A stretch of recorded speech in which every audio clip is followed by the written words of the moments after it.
All right, so welcome to EFL. I don't know how many of you in the chat right now are EFL teachers. So if you just want to put in the chat, hey, I'm an EFL teacher. I teach middle school students, or whatever flavor of EFL or ESL you're teaching, I would love to know.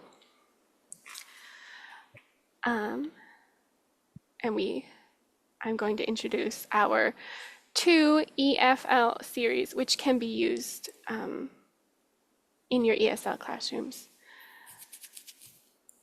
Yeah. We currently have level 1 and level A1 and level A2.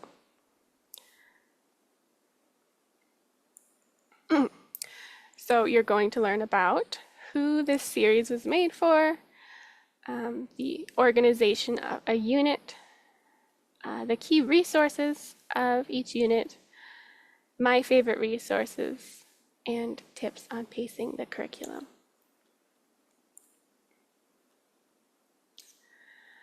So EFL A1 was designed for beginning English students with a novice A1 proficiency with little or no experience with the language, and EFL A2 is for beginning English students with an elementary A2 proficiency, which are ideal for students who have recently begun their language learning journey. I would say that grade-wise, this is most appropriate for middle and high school students. There are certainly aspects that you could use with elementary or adult, but for the most part, we have designed this for middle and high school students. And it just depends on where they are in their English journey. So each unit consists of an overview with the unit theme and what grammar and vocabulary they're going to be learning. It uses 5 short stories to teach that content. There's some cultural content covering not only the United States, but other English-speaking countries. There's additional grammar and vocabulary instruction in practice, and there are assessments. So EFL is very similar to the Nuestra Historia or Nuestra Histoire series in that it comes with short stories for students to read in order to gain the vocabulary and grammar skills topics for that unit. But in addition to that, we do have the explicit grammar and vocabulary sections, which are similar to those if you were just in my previous session with Voces Library. It's going to be, there are grammar and vocabulary slideshows that you use with your students, and then pages with vocabulary and grammar practice that you can assign as homework or to do together in class.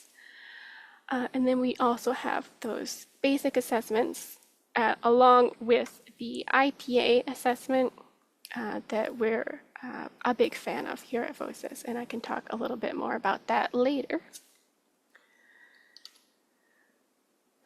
So again, the key resources are those stories, the cultural materials, the grammar vocabulary practice, and the assessments.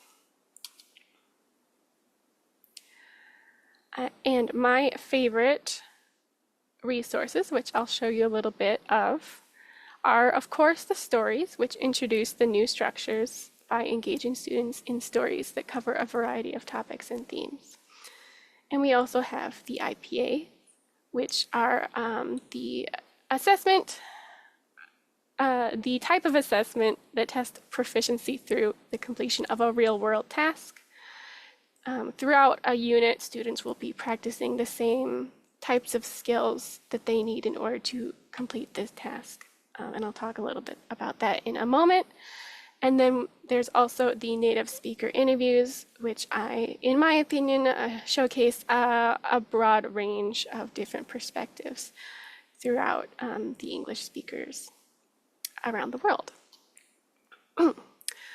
So I have one example of, just the beginning of one of the stories in EFL A2. you'll see that it comes with vocabulary, beautiful illustrations, and in this particular story is about a girl named Mallory who is dealing with anxiety. And so in this unit about health, we're also making sure to cover the topic of mental health, which could be something that your students are dealing with, and hopefully they can connect with the story in that way. One thing about the stories that I want to also show off, let me just switch over to EFL real quick. I'm going to see if I can find that story. Yes, so this one right here is Mallory's Emergency. We've got those illustrations at the bottom that I mentioned before. This is a feature unique to our English series, so both this EFL A1 and A2 and our ESL series, and that is the Google Translate function. We recognize that in your ESL classroom, you may have a mix of students from different native languages. But to help them when we're introducing or using these key vocabulary terms, we have included this button up here, which all you'll have to do, or your students, would be to go up here and click on Select Language. And let's say your students speak German. It's going to load for a second and then give you the vocabulary words in German. Now, it is a little bit of a flaw in that it does use Google Translate, which we all know isn't 100% accurate. So we do encourage you to use the tool with a grain of salt. But this is one of the ways that we came up with to help out teachers who have a mix of students from different backgrounds in their ESL classroom. So there's that. And then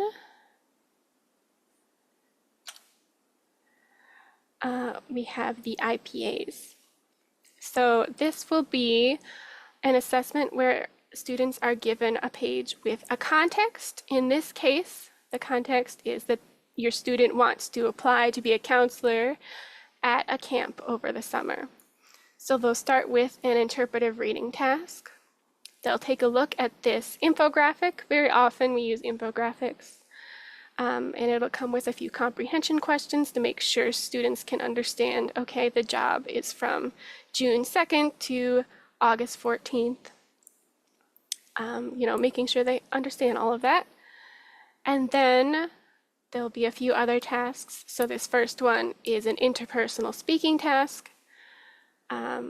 You call the phone number on the advertisement. They are friendly and ask you some questions to see if you are suitable as a camp counselor. And we give a little bit of instruction to students on how to respond and continue that conversation. And then for the final task, we ask students here to do a presentational speaking task. Talk about themselves and why they might be a good fit for the job. So this is one task that your students might be able to connect with. They might not need to apply specifically to be a camp counselor, but it gives them a little bit of practice. Maybe they need to apply for a different job, apply for a scholarship, do any number of tasks related to this one, and it helps prepare them for that. And it does come always with grading rubrics for you and your students to refer to. And then the final favorite resource of mine is the native speaker interviews.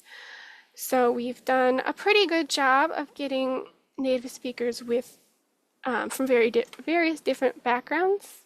For example, the first person here, Angie, is from Canada. We have Kashmira from India and Greg from the United Kingdom.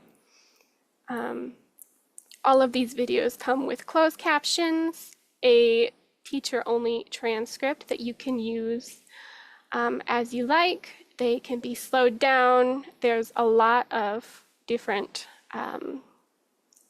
ways to use the videos with your students. And Catherine would like to know the difference between the EFL and ESL books.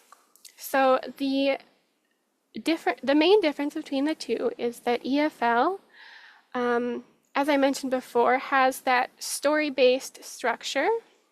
So I'll just go up here. We are teaching the target vocabulary and grammar through these stories modeled off of the Nuestra Historia and Nuestra Histoire, our story series. And then the ESL title focuses very heavily on speaking tasks and on survival English, I would say. So it's a little bit more,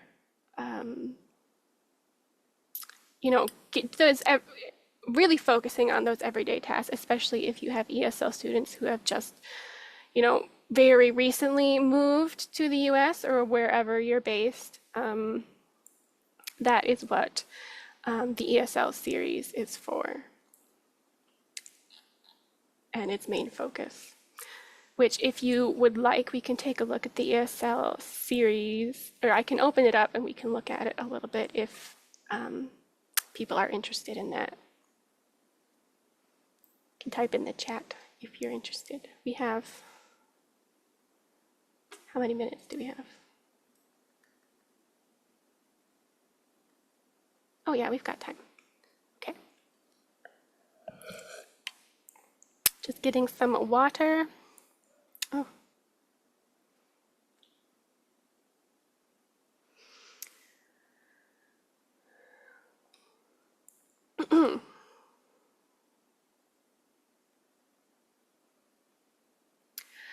You could use either EFL or ESL for a student who already knows some English.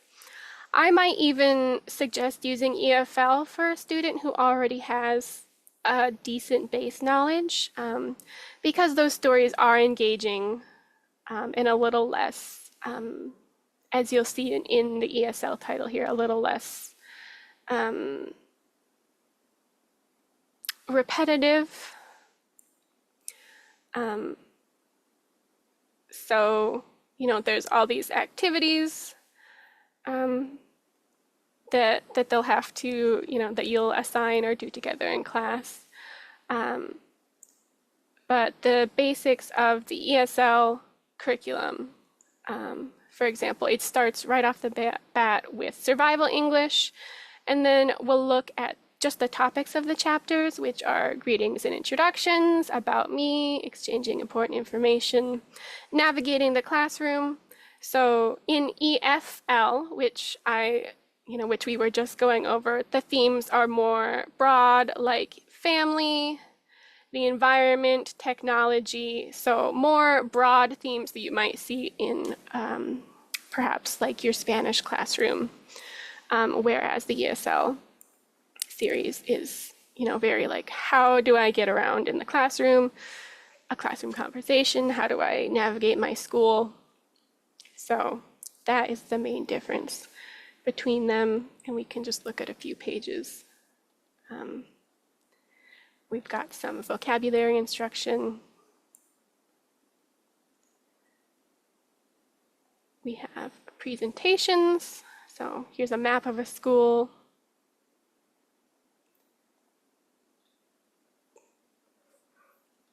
And so, it's got ask your partner for 4 directions from another room in this school. So a very heavy emphasis on the speaking portion. And also for all the assessments at the end of the chapters in ESL, they are conversations rather than any, grammar test or vocabulary quiz. It's all conversation to try and improve their skills there.